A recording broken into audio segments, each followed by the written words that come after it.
again to Harry's Impact National Academy, and today we are going to be continuing topic 2, specifically viruses. We are going to be covering everything your JUPEB syllabus requires to cover on viruses. So now, before we enter the concept of viruses, we need to understand what are viruses. What exactly are viruses? So now you need to know that viruses are cellular organisms. Viruses, they are a cellular organism, and when I mean a cellular, they lack a cell, and that's why they are neither classified as a prokaryote nor eukaryote. So viruses are a cellular organism. They are a cellular organism given the absence of a defined host cell. So what does it mean? Viruses are a cellular organism given the absence of a defined host cell, meaning that when they are not inside a host cell, they can't replicate.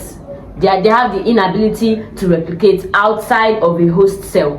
Outside the host cell, they are crystalline. Inside a host cell, they become living and start replicating via their two major life cycle, which is the lytic and the lysogenic cycle. We have two major viruses based on that life cycle. We have the virulent virus and we have the temperate virus. What are virulent viruses? These virulent viruses, they are the ones that replicate via the lytic cycle alone. If you are following our videos, you know that we'll be discussing more in-depthly on this in our topic. We've discussed more on this in our topic 3.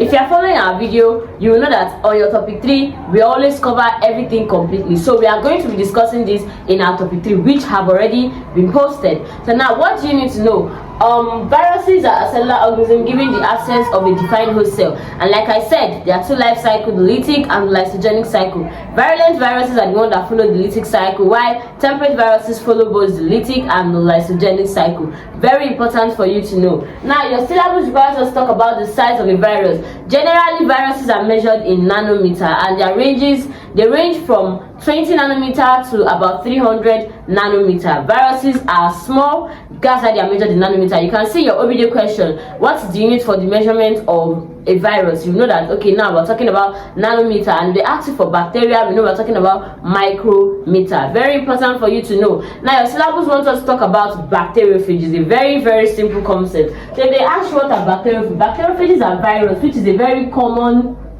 misconception for students. If you don't know what you are doing and you meet this bacteriophage in your exam hall, because of the name, sounds like bacteria, you rush and go and pick bacteriophage are bacteria in your option. Common mistake most students make. But now you know, now at Harry's Impact National Academy, we are telling you that a bacteriophage is a virus, a complex virus to be specific. So a bacteriophage is a virus. A bacteriophage is a virus that infects bacteria, and they infect these bacteria via those life cycle I told you. That's the lytic and the lysogenic virus. So here, this is the structure of a bacteriophage on the board, and here we can see the this is the nucleic acid for protein synthesis. This is the protein coat. Then this is the envelope. Not all viruses are enveloped. This envelope is rich in lipid, but not all viruses are enveloped. Now, this is the spike.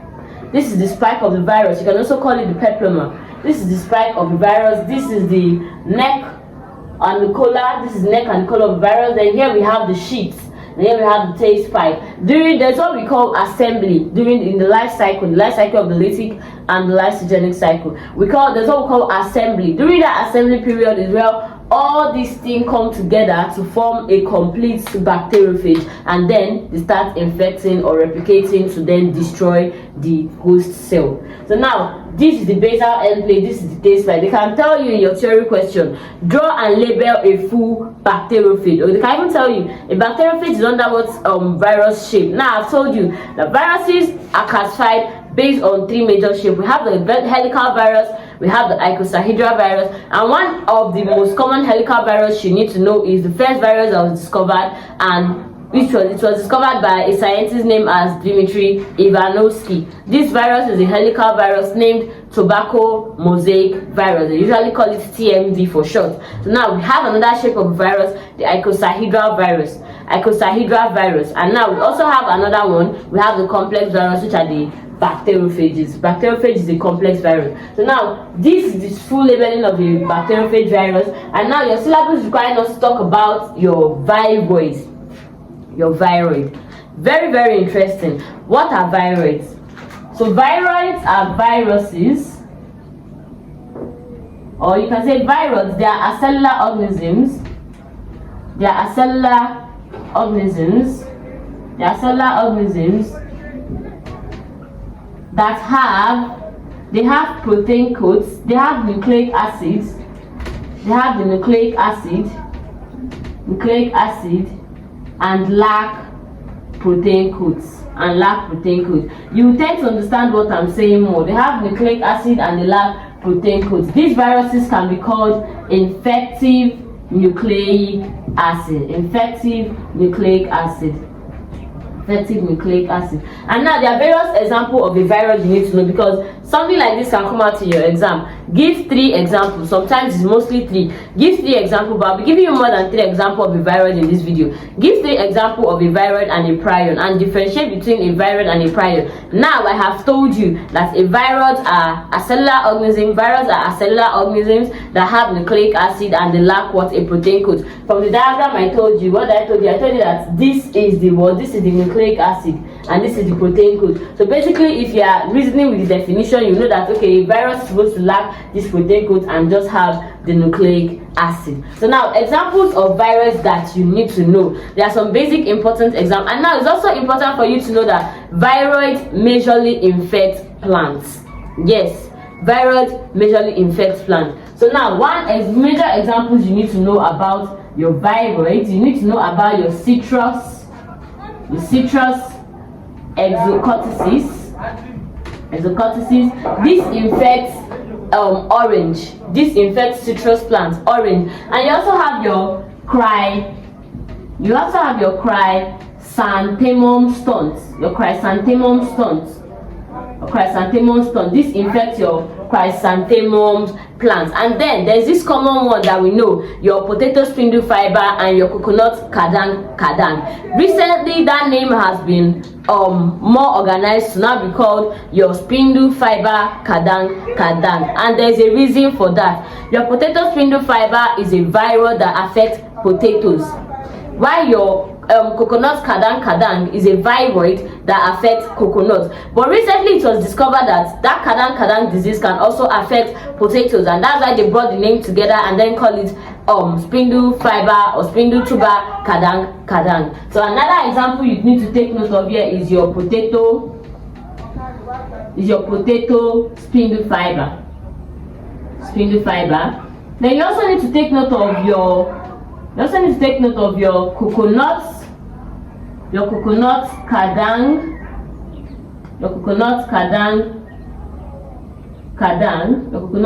kadang. So now these are some major examples that you need to know when you're talking about your viroids. These are examples you need to know. And now, what is a viroid? Like I said earlier on, a viroid are cellular organisms. They have nucleic acid and they lack protein coats. Now let's talk about prions. Virus is a very, very interesting branch of this biology. Although I would have loved to talk about the history, but your syllabus don't require us to talk about the history of viruses yet, where they talk about the life of a scientist named Edward Jenner. We are going to talk about the lives of Edward Jenner, the lives of Charles Chamberlain, even the small boy that was used as experiments, James Field. But now we don't need to talk about this here. But if you're watching our videos, you will know that at some point in the video, in our next topic, we are going to be talking about this history of this virus. Now, what do you need to know now? You need to know what prions are. What are prions? Prions are acellular organisms. They are acellular organisms. They are acellular organisms that have protein coats. Now, it's also important for you to know that this protein coat I'm calling here is this capsid. Because you might not see protein coat there, you might see capsid. So another name for the protein coat is the capsid, because they coat around the nucleic acid. So now they have protein coat, or what you can also refer to as capsid, like I just said, and they lack nucleic acid, and they lack nucleic acid. So now these prions, you can also refer to them as infective protein coats. And now there are some various examples of the prions you need to know, because these ones are the ones that come out most of the times. Actually, they come out most of the times. So now you need to take note of your BSE. Another name for this BSE is also called mad cow disease, and the full meaning of this BSE is called your Bovine spongiform encephalopathy. These are diseases that affect cows.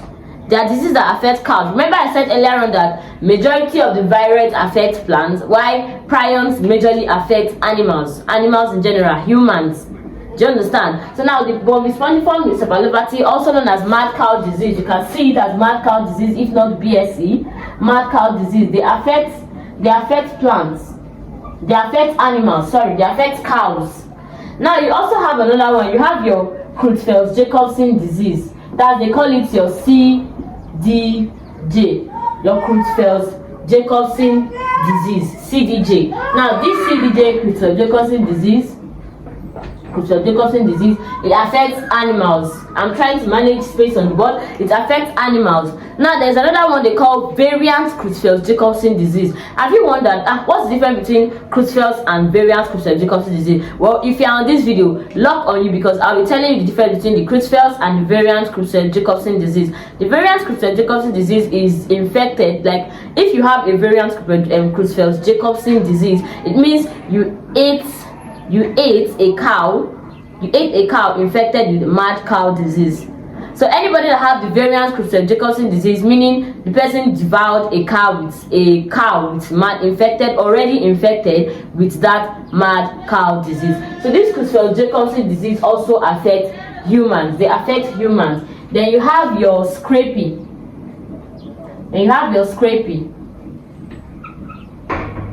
This scrapie affects sheep. It affects sheep. Then also you have what you call the kuru. You have the kuru. And then you also have one important one. They call it the chronic wasting disease. It affects elks. The chronic wasting disease. The chronic wasting disease. This one majorly affects elks.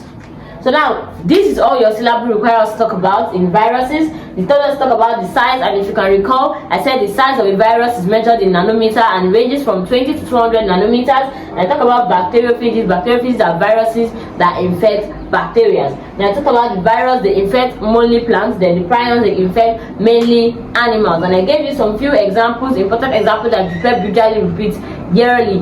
Now I told you that viruses are generally a cellular organism given the absence of a defined host cell. Kindly like our channel and follow our channel. Click on your subscribe button to get and your notification button so that you can get notified whenever we drop a new video. Thank you, and stay tuned to our lecture for more educational content on the JUPEB. Thank you.